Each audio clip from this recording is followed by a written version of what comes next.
Wow. Hi, my name's Pablo, and as you can see, I'm only part-time human. I'm what you humans call a gnome, a magical forest entity. And today I'm here to share a story about hope and inspiration. I want to share a story I've been thinking about for the last 167 years. I'm talking about ecoliteracy and how ecoliteracy is shaping the way we do education and how it happens in a magical place called a food forest. Okay, I realize I shared a bunch of new words, ecoliteracy and food forests. Well, what is it? Let's start with food forests. The term seems self-explanatory, but a lot of people haven't heard of it. It's basically an edible garden system that mimics the way a forest grows, but we put a bunch of edible species in there. I call it a place where we have ecoliteracy education. Now, I promise I will explain what ecoliteracy means, but first, I'd like to take you all on an adventure. I'd like you all to close your eyes. I'll wait. Now, you've all been in a forest before. In fact, you're in one right now. It's a nice summer day, the canopy's shady, there's a cool breeze coming through.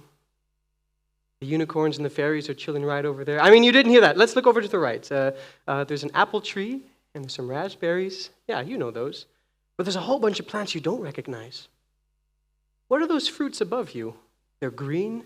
They got black and white little dots on them. Those are walnuts. That's how walnuts grow on trees.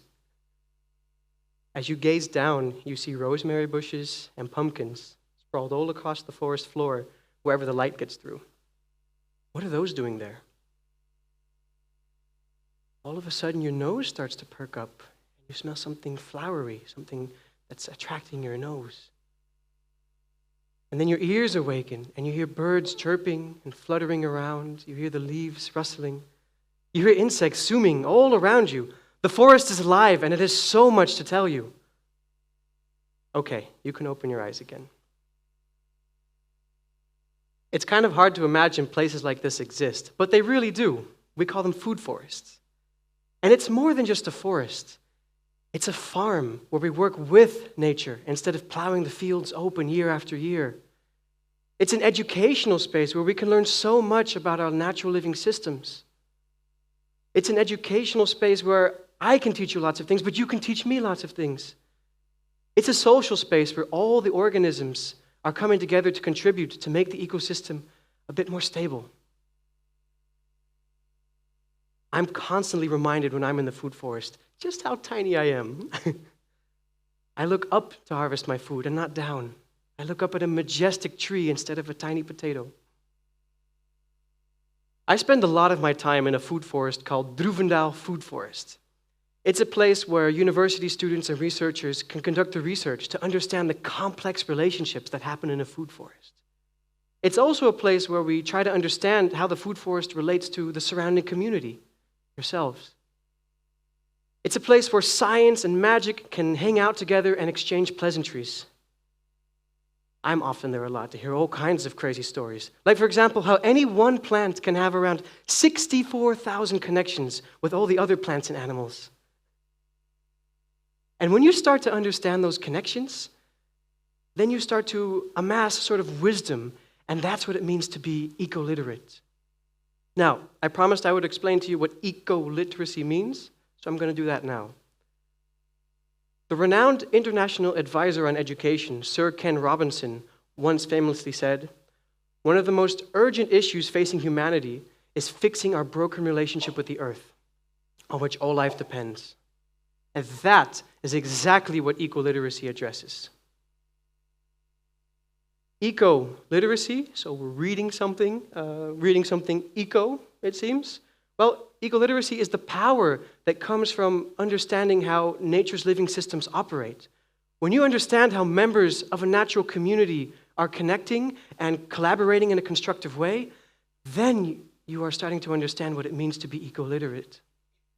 And I can hear some of you thinking, what ecology is the study of how things are connected, and biology is also the study of how things are connected. It's true, but ecoliteracy takes a different direction. We not only study the way the outer landscapes are connected, But we also take a dive inside of ourselves and we look at how we are connected, our thoughts, our emotions, and how these thoughts and emotions are connected to the outer world and to each other. So, ecoliteracy and food forests. Let's put those two together, and that's why I'm here today. The best way I can explain it is like this. An ecoliterate society is where we want to get to. And a food forest, well, that's a great way to get there.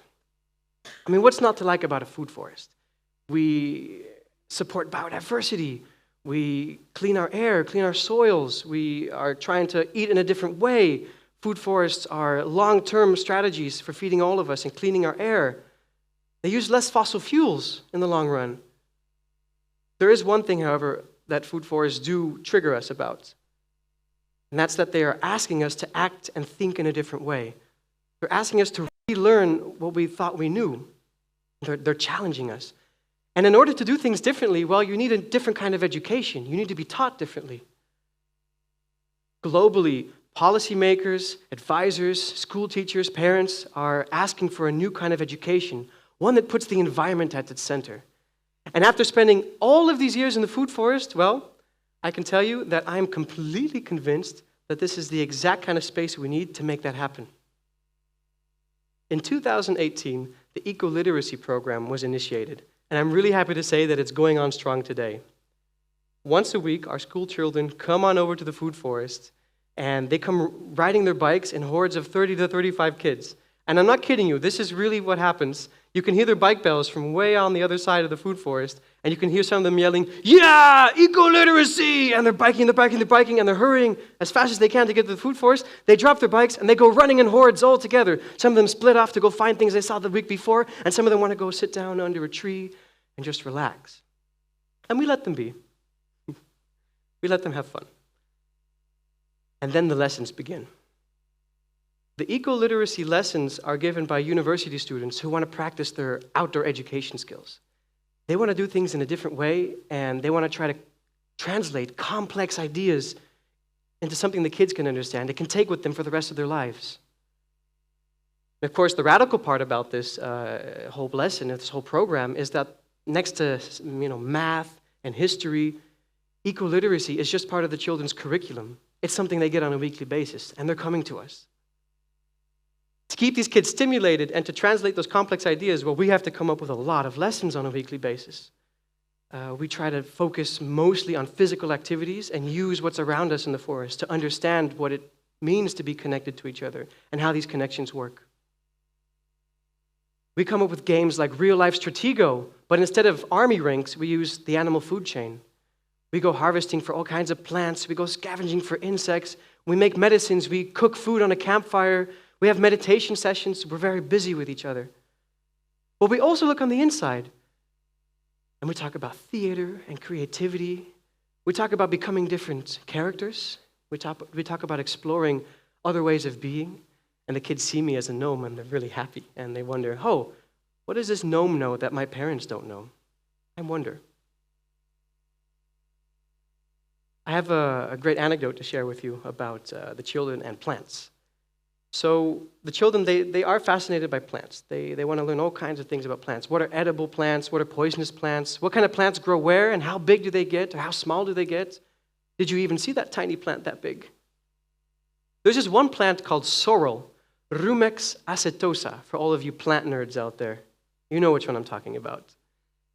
The plant is basically, how would I put it, an annual species of plant, and you can harvest its leaves, and the leaves taste like sour grapes or sour candy.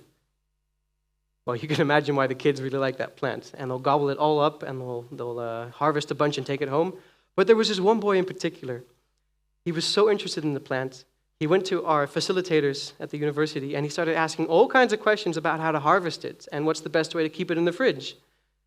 He took a brown paper bag, took a bunch of seeds, he went home, and about a year later, he comes back to me, and he tells me, Pablo, I've been growing the sorrel plant now in my backyard, and I have a whole planting scheme developed.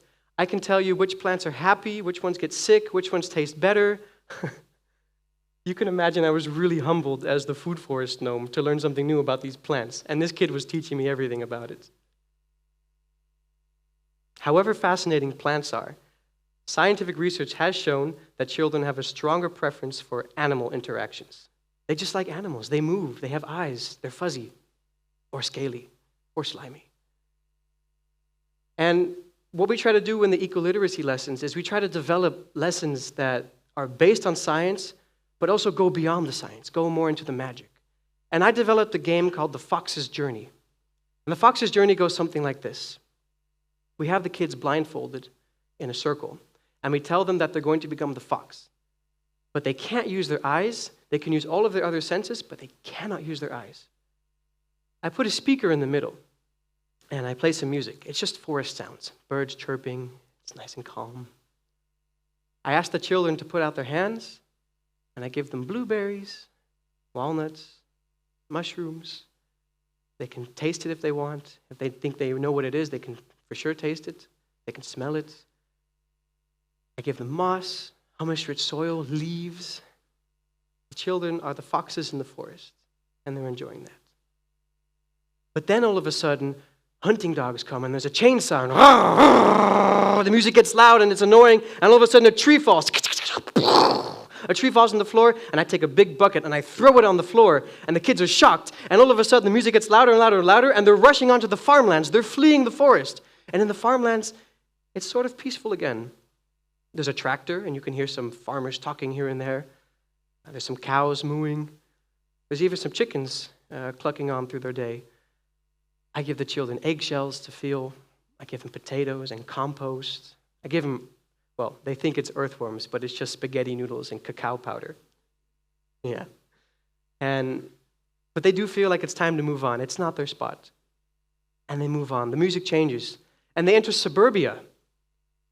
And I think a few of you know what suburbia sounds like. It sounds something like this.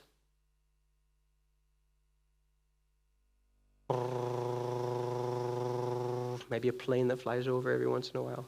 It's really sterile. I give them plastic bags full of trash. And they feel it, and they rip it open. There's a bunch of plastic and cardboard and whatever's in there. Sometimes there's something organic they kind of recognize. Yeah, well, kind of a boring space. Let's move on. The music suddenly changes to the city, and it's loud, and it's hustling, and it's bustling, and it's booming, and there's cars honking, and people are shoving them. We push them a little bit, we give them pizza crust and french fries, and oh my goodness, there's way too much stress, and boom! I take them right back to the forest. And I let them experience that contrast. I let them experience stress versus no stress. Then the kids can take off their blindfolds, and we have a reflection. We talk about what they experienced. Some of them really felt it, and they're afraid. Other ones are still contemplating, but they want to tell all their friends what they saw and what they think they felt. They look on the floor, and it's just a mess everywhere. So maybe a quick show of hands from the audience. How many of you have children or a younger sibling, maybe a teenager perhaps? All right. I'm counting about 53.597% of the audience. Good. Well, I have an anecdote to share with all of you. The children would go home and they would talk to their parents and their friends about the food forest gnome that they saw there. They would talk about the other magical forest entities there and talk about harvesting and the campfire and all these fun things they were doing. They would ask their parents to go plant their own food forest in their backyard. And some of the kids even asked to go on a food forest holiday and go visit some other ones in the Netherlands that they hadn't heard of before.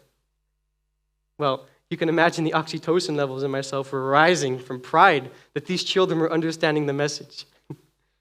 It was only then that we started to realize the ripple effect we were having on the whole community. Because before long, we had some parents coming to us with questions like, hey, my son is always talking about this. Can we go visit the food forest sometime and watch you do your education?